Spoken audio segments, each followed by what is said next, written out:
Get ready. 10 seconds. 5 seconds.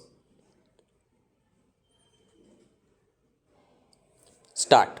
Mr. Vice Chairman, Sir, the most dramatic event of the last year and perhaps the most significant in the history of Free India was the underground nuclear explosion.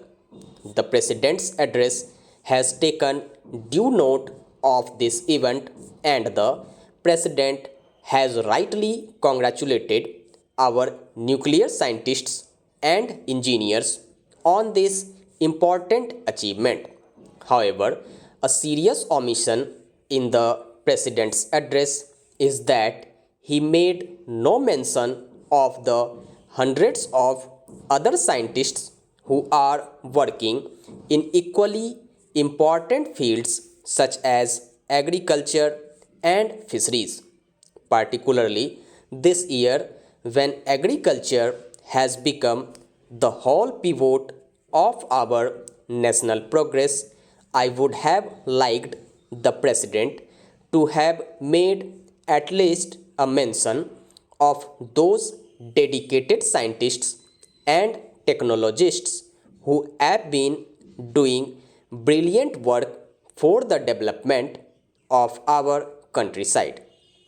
Whenever one visits an agricultural research institute in any part of the country, one is impressed by the dedication and energy of our young scientists engaged in doing the most advanced research in agriculture, dairy, fisheries, soil research, reclamation of desert areas, forestry, all of which are crucial to our development.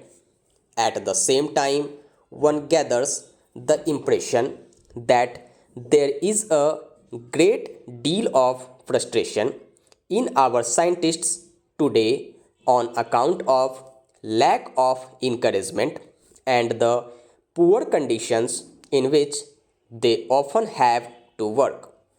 Atomic scientists are perhaps somewhat better looked after than the other scientists, but on the whole, we cannot say that we have treated our scientists very well. Even today, after all the advance we have made in science, I feel that our scientists have not received the appreciation that they deserve. The majority of them are still treated just like functionaries in a government department. Poor salary, indiscriminate transfers, promotion of people merely according to seniority and not on the basis of merit or special experience. These are the complaints that I have heard from scientists whenever I visited any of our leading scientific institutions. I suggest, sir, that the time has come when we should not only raise the prestige of our scientists community but also substantially improve their material rewards and conditions of work. When I say material rewards, I do not mean just salary. More important is the kind of working and living conditions we provide for the scientists. How far we can reduce their domestic worries so that they can concentrate on their work. It should not be beyond the means of our government to provide our scientists cheap housing, special educational facilities for their children, concessional travel facilities, and so on. Sir, in almost every socialist country, particularly in the Soviet Union, scientists are treated as the cream of the society. In India, if we look around, who are the elite of our society? Contractors, exporters, advertising executives, and film stars.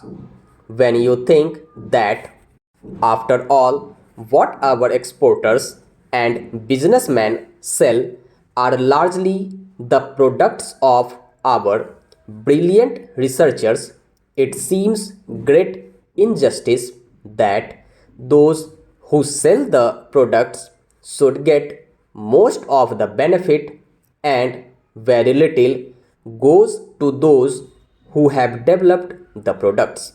Therefore, sir, it all comes down to the question of the kind of values which we have to set in our society.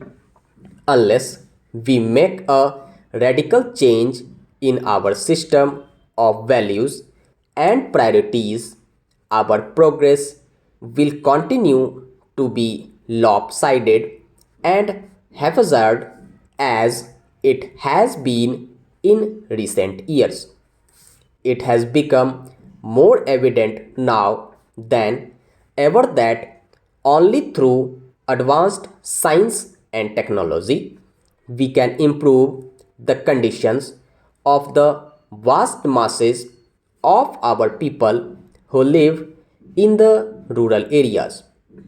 While I do not deny that traditional occupations and cottage industries should continue to be an integral part of our rural life, we can at the same time transform the economy of our rural areas by bringing modern science into these regions.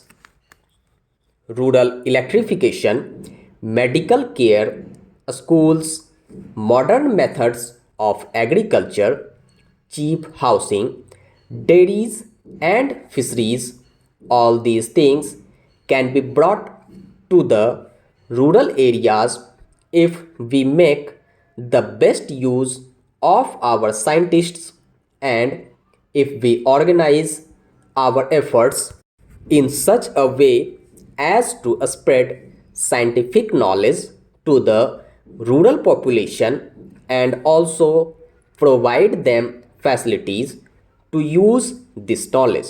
Sir, much of the work of our agricultural scientists has not so far spread to the villages. Sir, it is disappointing to see that the president's speech is set in a conventional mold. Many of the new ideas that have been discussed in the last year have failed to get a mention. While the importance of fertilizers, power, steel, coal, and oil is mentioned, I do not see any reference to the use of solar energy, wind power, or gobar gas. I do not think, sir, the dignity of the presidential address would have been in any way impaired by into useful manner. These, I submit, are the new tools by which we can raise the standard of life of our people living in our villages.